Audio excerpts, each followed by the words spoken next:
படிக்க வைத்தவன் எங்கள் தாத்தன் காமராஜர்.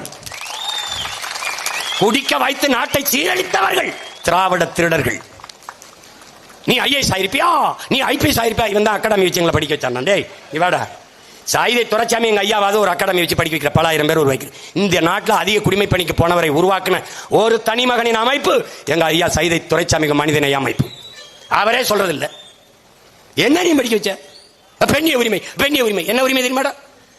கணவன் இருக்கும் போதே மனைவி இன்னொரு ஆண்மகனோட இச்சைப்பட்டால் விருப்பப்பட்டால் உறவு வைத்துக் கொள்ளலாம்.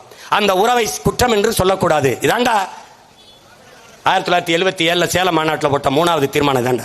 இதாண்டா பெண்ணிய உரிமை. இன்னைக்கு திராவிட பெருந்தகை சுப சோரபாண்டியன் என்ற வரலாற்று பேரறிஞர் பேசுகிறார். காதல்ல என்னங்க கள்ளக்காதல், நல்ல காதல், எல்லாம் நல்ல காதல் தான்.